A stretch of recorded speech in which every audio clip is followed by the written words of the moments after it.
"This is the last gift I'll ever give you," my husband said, pushing divorce papers at me. "I've decided to marry someone else, so thanks for being a money machine until now." The man I had been with for many years turned out to be a terrible person. This is the story of how I got my revenge.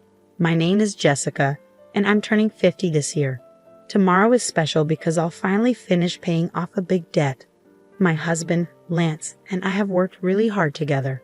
We got married 20 years ago when I was 30 and he was 35. He ran a liquor store he inherited from his parents after they passed away. I worked in an office. We met through a mutual friend and started dating, thinking about marriage from the beginning. I had one worry back then. What if Lance asked me to run the store with him? I was working as a financial consultant, advising individuals and businesses on insurance and investments. I was making good money for a 30-year-old and loved my job. I was also studying for a certification to advance my career when he proposed. He told me, "I know you've been working hard for that certification. I want to support you in any way I can. I have enough staff at the store so I can manage it myself. You should pursue your dreams." His words helped me decide to marry him. He seemed kind and supportive, always on my side. I really wanted to build a life with such a man. As we agreed, he focused on his business and I focused on my work. We thought our marriage was going well. About a year later, he went to work and I was enjoying a day off at home.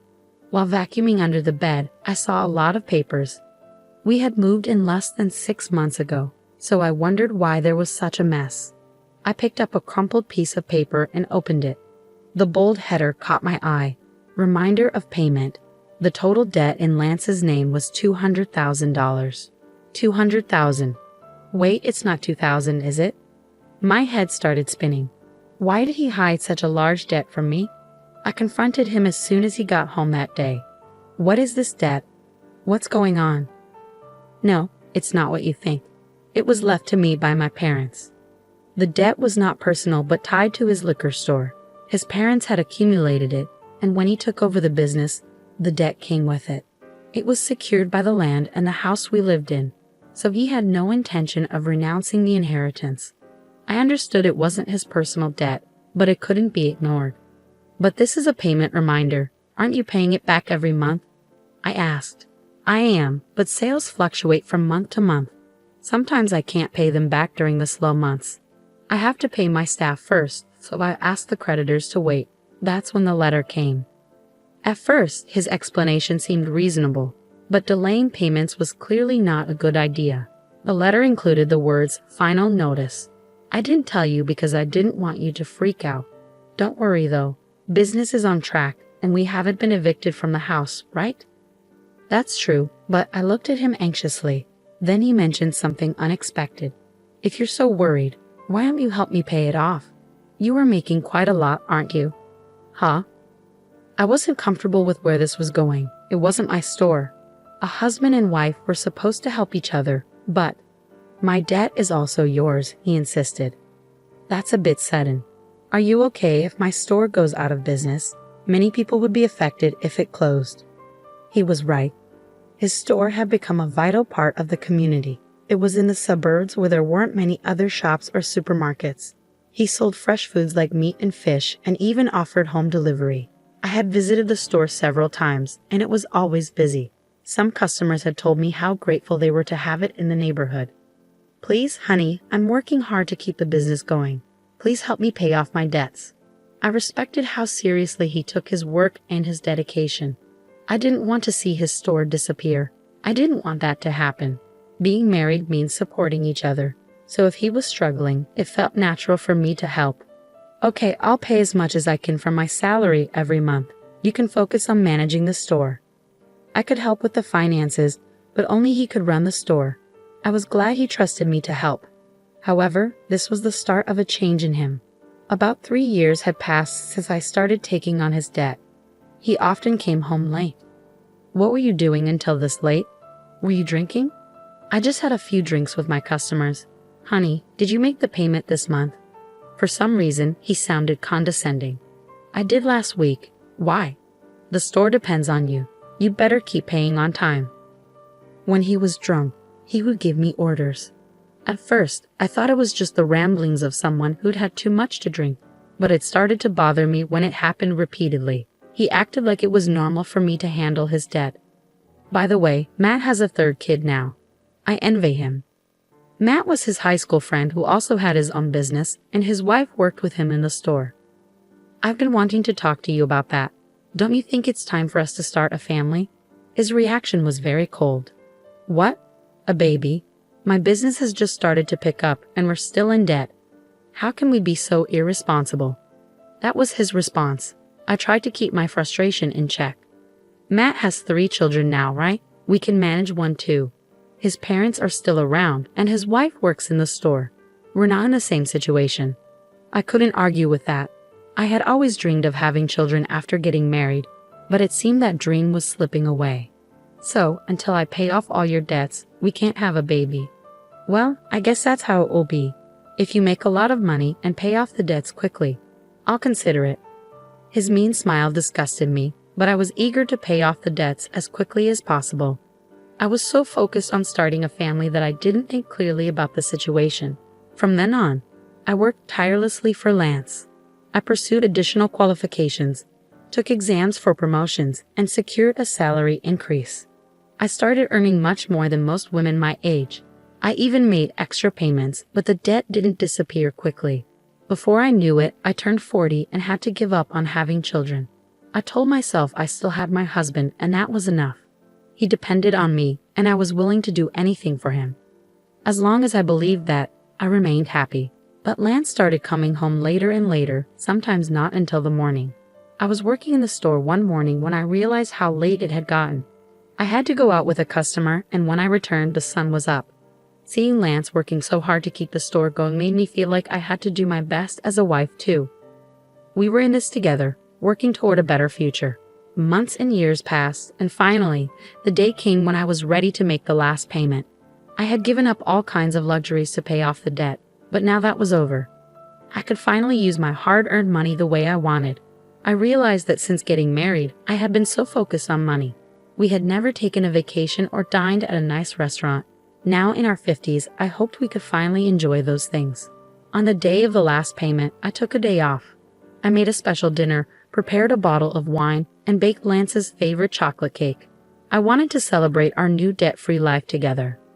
When he came home from work, I had everything set up and said, "It feels like the last 20 years have gone by so fast, doesn't it?" He seemed to be trembling and kept his head down. I thought he might be crying from happiness, but then he started laughing in a way I had never heard before. "What's going on? Are you okay?" The man who was supposed to be my husband said something shocking. "You are dismissed. I'm grateful for the past 20 years. Thanks to you paying off all my debt, I'm free now. Great job. I don't need you anymore." "What are you talking about?" I was completely confused. Then he pulled something out of his bag. "This is my last present to you."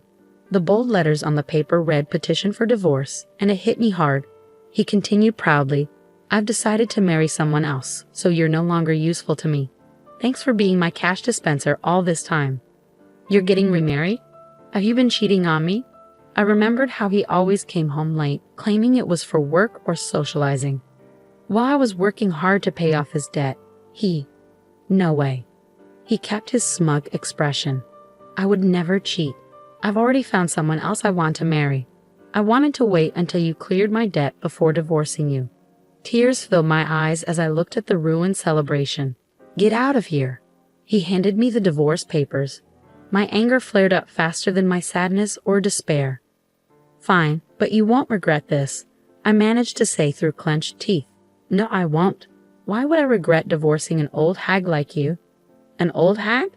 If I'm that, then you're just an old fart," I shot back. His delusions were so ridiculous that I regained my composure and took the divorce papers. "I'll take these for now, and I'll be in touch," I said as I packed up my things and left. It was shocking how easily 20 years of marriage had come to an end. Alone, I finally let the tears of emptiness and frustration flow. I contacted my attorney for the divorce agreement and asked for a background check on his new bride. Soon after, I got a call from Lance. "Hey Jessica, what's with this document?" He sounded furious, and I could almost picture him fuming on the other end of the line. I stayed calm. That's the divorce agreement. What's the problem? I know what it is, but why do I have to pay you back for this loan? He sounded panicked and kept yelling, "This is crazy. This isn't right." He was upset about the part of the divorce agreement that required him to repay the money I had covered for his debt. This was supposed to be something you did out of goodwill, wasn't it? Why are you bringing this up now? What do you mean? I did it as your wife, but now that we're divorcing, it's different, I explained. Then the regret you mentioned is, he finally understood. When he asked for a divorce, my immediate thought was to make him repay the debts. My job involved dealing with various clients, including those with divorce and inheritance issues. Through them, I had connections with experienced attorneys. I consulted them right away. The total amount he owed, including the interest I had paid on his behalf, came to a little over $300,000. I was determined to get that exact amount back. That was all I was asking for. He must have realized how serious I was by my firm stance and by seeing the name of a well-known attorney on the document. He had thought he could get rid of his wife without any financial obligations, but he was completely mistaken. "You know I don't have much money," he said. "Well, why don't we sell the store to cover it?" I suggested. "If I do that, I won't have anything left." "You're like Satan," he retorted. "You're only 55. You could still find another job if you needed to," I pointed out. "Give me a break," he snapped. My conversation with him was completely nonsensical. I wanted to hang up immediately, but there was one last thing I needed to ask. "By the way, how's it going with your new bride-to-be?" "That's none of your business," he snapped. I couldn't help but laugh at his abruptness. "Sounds like you're having a tough time." "Good luck," I said as I was about to hang up. "Wait, I've decided not to marry her. We can start over," he begged. For some reason, he thought he could plead for another chance. I shouted my final words and hung up. "Start over. Don't kid yourself. I don't want you." I had been married to this man for 20 years. I wondered if I looked even more foolish than he did in the eyes of others. I had genuinely respected him until the divorce. I had seen how hard he worked for the store and his customers, and I wanted to support him. 20 years later, I realized Lance was just a fool. The remarriage he talked about was nothing more than a fantasy. It all started when he flirted with a teenage university student who worked part-time at his store. "You're so cute, Melissa. Will you be my wife?" he asked her. She played along, jokingly saying, "Well, I might consider it if you let me be a full-time housewife." The truth was, she never took him seriously. The idea of marrying a man nearly 40 years older was just a joke to her. When Lance kept pushing her to marry him, she was horrified. Her parents had to step in and get a restraining order against him. When I read the private investigator's report, I laughed so hard I almost hyperventilated. When Lance started coming home late, I thought he was just working hard. Little did I know, he was actually hitting on young girls at bars and strip joints. He would boast, "I'm surprisingly popular with young girls. As a salesman, I have this easy-to-talk-to aura and get along well with them. I'm told I look younger. Don't you think so?" The girls apparently found his comments cringe-worthy. He saw me only as a cash dispenser and had an inflated view of himself. In reality, he was seen as a joke and almost got in trouble with the police for being a stalker. It might have been better if he had cheated on me, but he couldn't even manage to have an affair. His real goal was to marry a younger woman because his friend Matt had a grandchild. Matt told me. As soon as he saw my grandchild, he said he wanted one of his own. I scolded him for saying that. You were paying off his debt, and I was very tough on him. But I didn't know he'd go this far. He was completely humiliated. I'm glad I didn't spend my golden years with him, I thought to myself. The divorce was finalized. Since the property division wasn't straightforward, he tried to negotiate for his benefit. But he gave up when he saw my well-known attorney. I was surprised how someone so gutless could stay in business for so long. He ended up selling the store to pay me back. Luckily, his employees had left him before he sold it, so they weren't affected. Many customers were shocked when they learned he was selling the store to repay his ex-wife. His demand for a divorce led to his downfall. The story spread through the community like a comedy. Even if he hadn't sold the store, the bad publicity would have hurt his business. Selling it before going bankrupt was probably for the best. The money from the sale wasn't enough to cover what he owed me, so he still works part-time jobs to repay me. I occasionally get messages from him. It was all my fault. Can we get back together? I was crazy back then because Matt was showing off his grandkid. Despite blocking his number, he kept calling from different phones until my attorney warned him, "If you contact your ex-wife any further, we'll file a restraining order." The calls stopped after that. As usual, he's scared of the attorney. By the way, guess what I do now?